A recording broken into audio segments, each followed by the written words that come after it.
Hey folks, me again. I want to talk today about the importance of deep work and focus time. And I'll tell you a story from earlier in my career. As I ascended into more and more leadership roles, I really struggled with the ability of finding time to actually do the work, finding time to focus and to do that sort of deep work that I was accustomed to doing as a designer. Because as a designer, I had lots of time where I could actually just sit and do work and think deeply about work.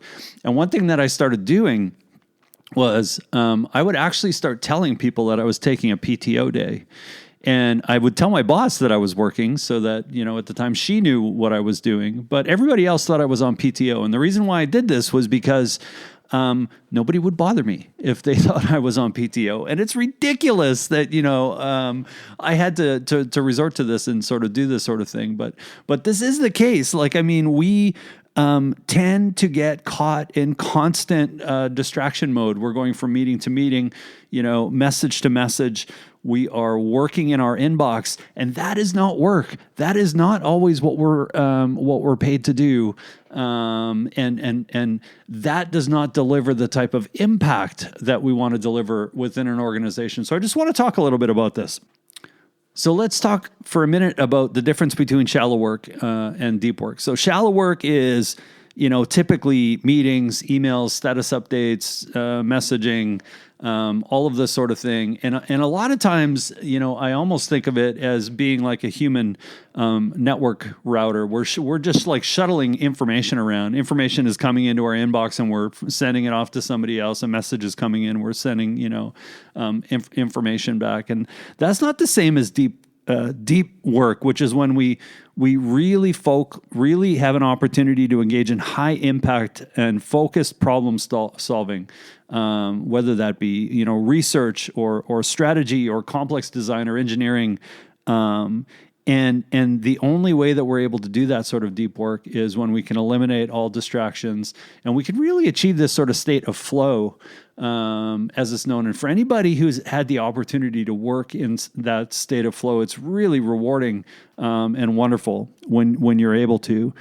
And in my opinion, why I think this is really important and why it matters more than ever is because in many ways AI is starting to replace and frankly is replacing so much of the shallow work of basic reporting, so many of these sort of repetitive mundane tasks that I think that the one thing it's not going to be able to easily replace is the deep thinking that connects all of this stuff together in terms of real problem solving and real creativity. Sure, I think it's going to do amazing things as we go forward with this technology. But right now, I think that we still have the ability to outperform AI in these areas, and I think that the people who are prioritizing deep work, really learning how to deep work and re-engaging with that practice, because I think before knowledge-based work, before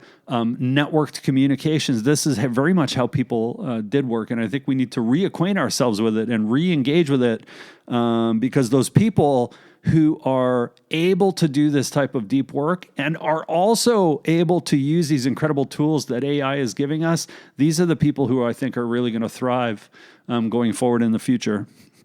So what are some of the things that are keeping us from doing deep work?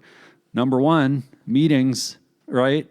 I think anybody can look at their calendar, especially anybody in a leadership role can look at their calendar and recognize that we are in back-to-back meetings, often double booked and often triple booked. And, a big part of why that happens is I think that people think that they need to be in every single conversation. And I think people feel as though being in those meetings is delivering value and doing work. And I would argue that it's not. Another big thing that's keeping us from deep work is the constant barrage of notifications and interruptions. And we live in this culture of people expecting immediate responses from all of us, and this is something that we need to try and fight against.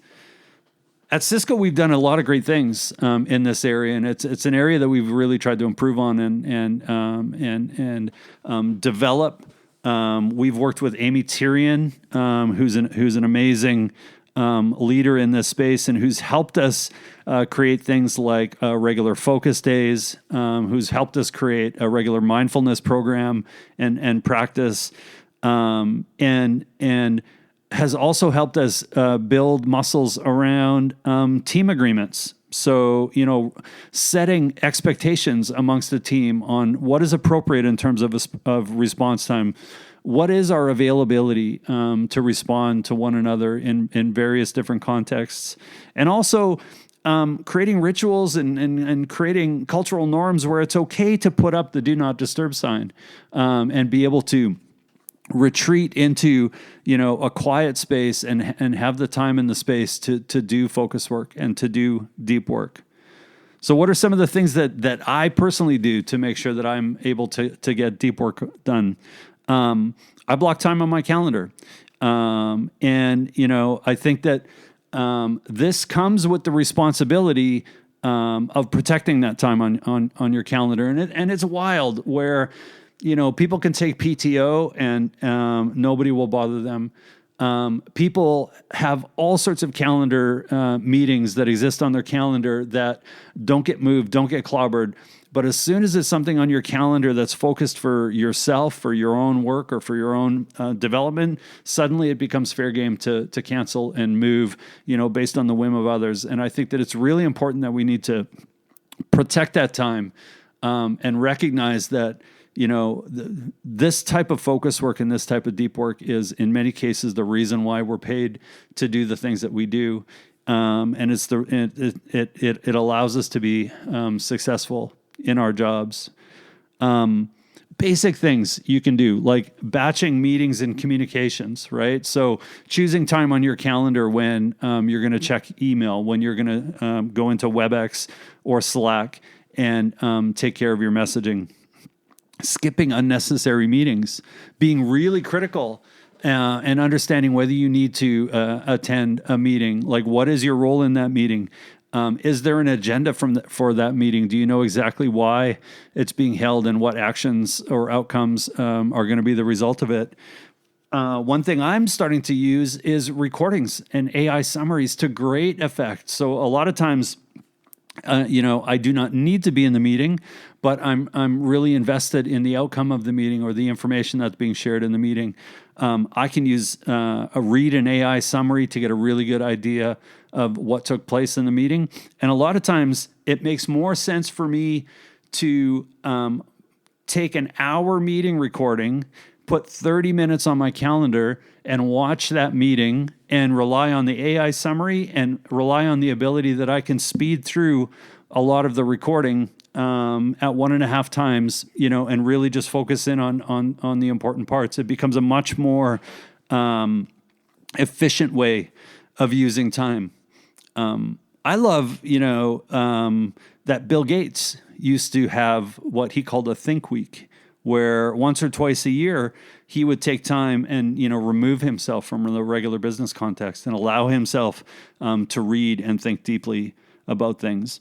And we need to, develop our teams and talk amongst our teams and make it normal that we can respect this sort of focus time and set boundaries. Because if we're not doing that, we're never going to have the time and space to be able to work this way.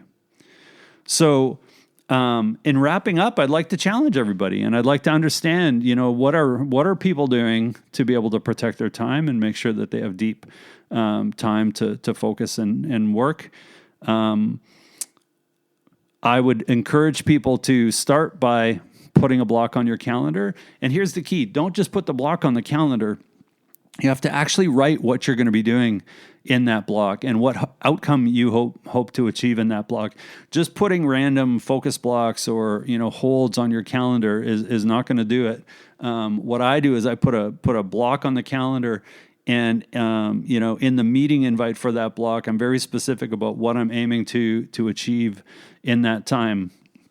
One thing that also helps me in these focus blocks is having some sort of ritual that helps me get into that state of flow. Oftentimes, depending on what I'm working on, I will use music.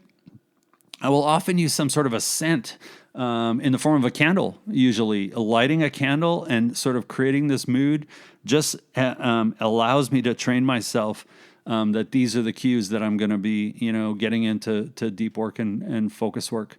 Sometimes I'll lead up to this work with a walk outside as well. So I find it really productive to take a look at the tasks that I'm going to be doing and sort of internalize the information or the challenge that I'm working on. Go for a walk for 15 to 30 minutes, take the dog for a walk or something. And, there's some magic that happens when you allow your mind to wander and you go for a walk, and it starts solving a lot of these problems. And I find that when you come back home, sitting down and going right into that state of deep work, you can really sort of jumpstart things. So I hope some of these tips were useful. I'd love to know what other people are doing, and be sure to leave me comments, and I'd love to talk more about it. Thanks, everybody. See you soon.